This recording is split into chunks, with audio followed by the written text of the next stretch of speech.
things that they can do. They just kind of have to play the guessing game. Like, you counter-initiate wherever S4 decides to go. Oh, Kuro. They needed a Fisher. There it is. DK Phobos finds it at the tail end of... He's actually going to get close to that Blink Dagger, which could be one of the ways they counter. Oh, S4 is going to kill... Yeah, they're going to try and chase him down, run him down the last right click. He managed to get him. DK Phobos running forward with the Echo Slam and slow down Puppey. In chance... Oh, no. He stunned up Arteezy from that Lucent Beam. And the Glimmer Cape picked up by Puppey allows him to get out. I was going to talk about that. The Glimmer Cape, in conjunction with the mech, will give a lot of teamfight possibilities for Secret for some of their squishier heroes like Queen of Pain and Luna. Yeah, at this point, Puppey is just kind of using the black hole as a threat more than actually using it. Use it in the early game a few times because you don't want the cooldown up. Because it's kind of pointless to just hold on to it in the hopes that you get into a 5-man fight. Using it for pickoffs is perfectly fine, but in this phase of the game, you're just using the Glimmer Cape. Uh-oh, FNG runs right into S4. God's going to be there. He will have their turnaround. They need the familiars to drop. Global Silence going to become up as well, and S4 will go down with the help of FNG's nukes. Incredibly important kill. Will slow down the Queen of Pain, and the plus side that FNG barely survives as well. And that just gives G 800 gold. He's going to go for the Bloodstone right now. And I think this is just in response to the fact that he thinks the Global Silence is enough to lock him down. Also, he's got the Earthshaker with a Blink Dagger nearly completed, so he just wants to play for the ultra late game. There can be some repercussions for it if he decides to farm out solo, but this just means that he has to focus on his own jungle. DK Phobos with the Tranquil Boots and Soul Ring build will spend a lot of his time farming up the jungle. He just needs another 400 gold or so, and he will have that Blink Dagger. Very critical for them to continue to shut down Arteezy, as well as pick off the squishier S4 Queen of Pain. Yeah, Arteezy's still incredibly underfarmed right now. It's hard for him to just static farm in the jungle, or even do the Ancients because he doesn't have Lifesteal or anything like that. They probably need something like a Smoked Roshan, and then drop the Mass Serpent Wards for it, for them to be able to get sufficiently ahead. So what I'd like to see right now is them just go for the Roshan, as fast as they can, drop the Serpent Wards, and rely on the fact that there's no Global Silence, and that's exactly what they go for. Yeah, but the ward is there. Barely spotted out some of the Team Secret heroes, but it was there. And the smoke up, this could be a prime opportunity for VP. This is actually a beautiful Fisher block.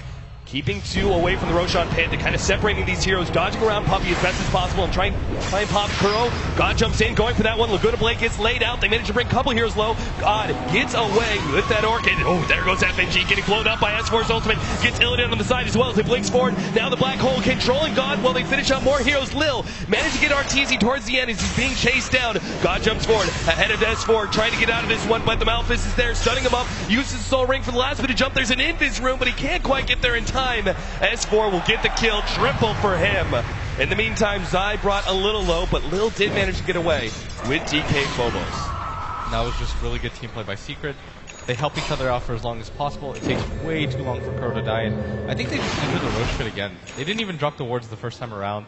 Arteezy's about to respawn in 6 seconds. This is an easy go for them, and you have to go for this objective if you're Secret. It's just so much safer. Arteezy, you can't just expect him to farm for the next 4 or 5 minutes to catch up. You just have to start taking objectives. DK Phobos, he's already making his way to the Roshan pit. He's so close to that Blink Dagger. Zai's actually incredibly low. He's at 250 HP. If Roshan hits him once right here, almost getting it. They need just a long-range nuke. FNG, he gets it. Lil, with the one familiar, jumps inside the pit, gets that kill. Now FNG, kind of stuck here. Puppey's actually going to be silenced up. Global Silence on top of that one. Illidan really wants this kill, but the Glimmer Cape's keeping him alive. Meanwhile, S4, he's inside the pit against Roshan. Mano a mano, but he's got to blink away. Arteezy, he turns around. He doesn't have the ultimate. No defensive measures once here.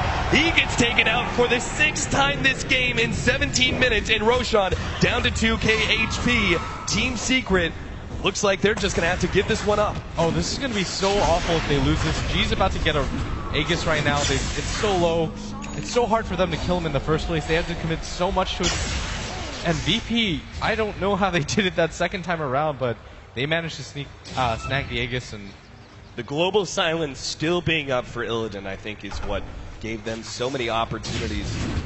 And now they've just got huge upgrades in their next teamfight potential. I mean, G having that Aegis, allowing him to be able to jump in and murder one person and bounce back up, knowing he has that second life to rely upon. And you also have the Blink Dagger now for DK Phobos with a level 2 Echo Slam on top. Prime opportunity for VP to really take control of this map now. Yeah, Secret just need to build up some sort of net worth on their core heroes. If you're taking a look right now, Arteezy is below the Darkseer net worth. He's just at 4K at 18 minutes into the game. He's got absolutely nothing, and there's no real prospects for anything either. There's some Ancient stacks, but how in the world is he ever going to go for them at this point in the game? Yeah, and then we go back to the fact that Queen of Pain is still, as your mid, yes, you can be a dominant force in the mid game, but ultimately you cannot take that carry role simply because you're too squishy, right? Especially with all the great initiation and lockdown from VP. That Queen of Pain is not going to be a reliable one position, so they have to get Arteezy farmed somehow, but this is really the best time for VP to get aggressive and to try and limit some of the towers on this map. Grouping up right now in the middle lane, Solar Crest already for Lil on top of everything else. Talk about a little bit the choices now of Visages. You're seeing this a lot. Completing the Solar Crest instead of going for the earlier Aghanim set. It's just really reliable. It helps so much. The amount of armor that you can 10 armor, that's pretty ridiculous. It's like a double deso. And they're going to smoke for this. This is a really easy move by VP to make. G's got the Aegis. You want to start building up the Bloodstone charges while you can, and they know that Secret are... Find Puppey, leading in with the Blink Dagger. Glimmer Cape helping him out, but the dust is there, and Puppey will end up going down. Team Secret, no response from them. They just have to go for sacrificial plays, give up one hero, and try and split push as best as possible, because VP are really in their prime right now. Yeah, there's almost no way that you want to engage VP in a straight-up fight. G's got an Aegis, Illidan's got his global silence up at this point. Arteezy has nothing. You just have to wait for pickoffs, and it's really going to come down to what S4 can accomplish. He's been brilliant all game. Throughout this tournament, he's had his weak moments, but in this game especially, he's just been dominant. But it's going to be rough, because even with the BKB, the global silence is a threat. They've already got 9 Bloodstone charges on the Storm Spirit. You can kind of assume that the Aegis is going to allow him to pick up another one sometime soon. Should they actually 5-man into tier 2 towers right now, or is that too risky? You can, but there's still a lot of potential for Secret to win the fight. You don't quite know what everybody from Secret has when it comes to items, right? So it's risky. Fisher slowing down Kuro's retreat there. We also have a very interesting item choice. Puppey went for the Glimmer Cape first. Still no BKB, still no Blink Dagger, nothing like the traditional items of an Enigma. He goes for the Vanguard instead, which I'm presuming, I mean, this is going to be built into a Crimson Guard, I guess. Yeah, it's really good against the Visage. There's not a whole lot of right-click physical damage from VP. I actually think it makes a lot of sense. Puppey's a 3-time TI finalist. Who am I to question what he's going to go for in a situation like this? Because in my brain, it just makes perfect sense. Well, there goes an Orchid charge. God's not too worried about that one. He's just trying to clean up the creep wave and keep this siege creep alive so they can take the tier 2. They used the Orchid already on G. It should be refreshing up soon, but this tier 2 tower is going to go down. And Puppey actually runs forward on Glimmer Cape. They do have the dust to be able to reveal him, and they're just staying at a distance. I love this.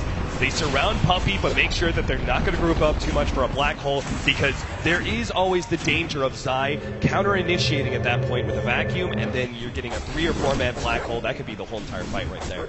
Everybody from VP is just playing so safe right now. They just kind of surrounded him and made sure that G was in the front with the Aegis. So Secret didn't want to hard commit, because you don't want to fight into a Storm who suddenly has a refresh mana pool. So you've just got to wait that out, and I think their timing is wait for Arteezy to get his BKB, which he's kind of close to, and then just go for it. At this point, the late game is not in your favor whatsoever.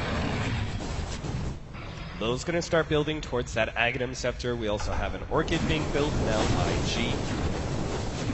Especially with the lack of BKBs. I mean, Arteezy's going to try and build one now. He already has the Overclub, but Darkseer doesn't typically build a BKB, at least not very early on.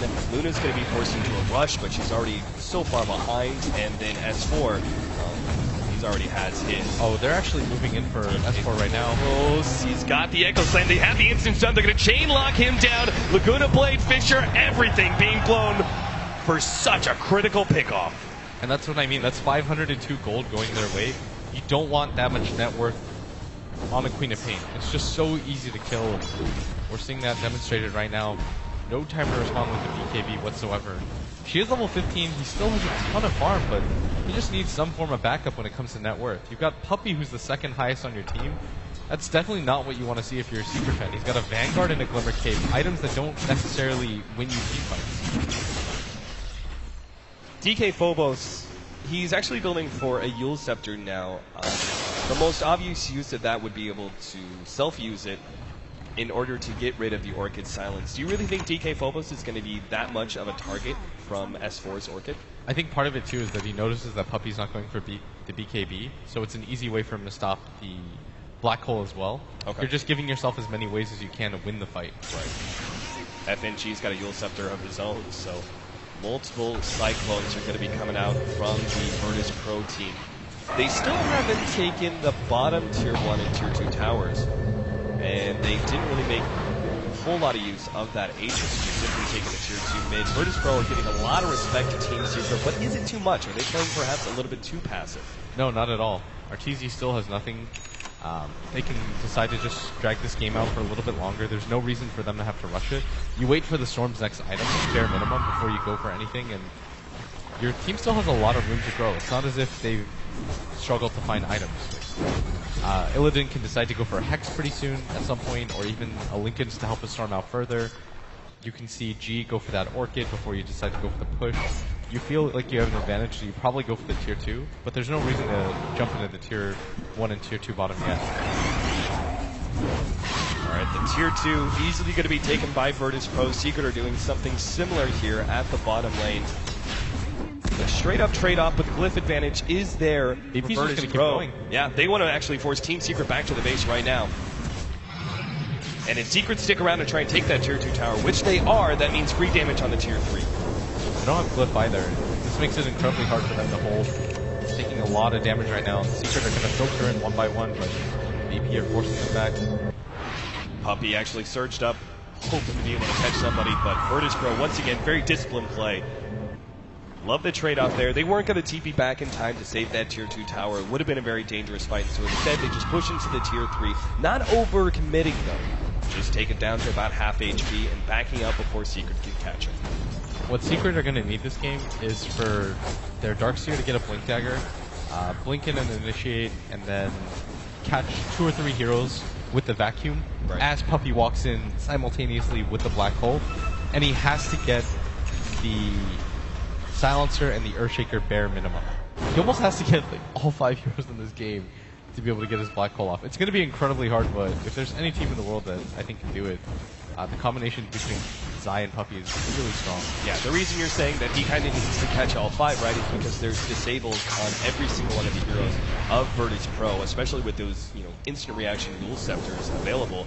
This all comes back to the part where Puppy chose to go for the Crimson Guard over the BKB. Yeah, and I think it's still an okay decision. It means that Secret are going to outlast them in a fight, is what they're hoping for. Yeah. Like, you can outlast them during the Global Silence, but it does mean that Secret have to position themselves nearly perfectly when it comes to the Earthshaker Echo Slime. But they've got a lot of different ways to win fights. Like, 2 BKBs with the Crimson Guard on you at the same time, it's going to be incredibly hard for VP to deal damage. And this is why Team Secret are actually going to go for a smoke up here. Enter into the Virtus Pro jungle. Team Secret are hoping to be able to catch somebody really important here. God would be a prime target, but he's actually, it seems like Virtus Pro may know, as God's just sitting there with his Remnant, waiting for a smoke to pop with that flying vision. Yeah, there's no reason for them to have to split up. They know that there's nobody at that top lane, nobody in that mid lane. This is 100% them in the jungle, and G's going to spot this right now. Yeah, they do have vision. They're going to start moving forward. He actually jumps to the background, going straight for Puppy. No chance for a Black Hole, but they do get it back.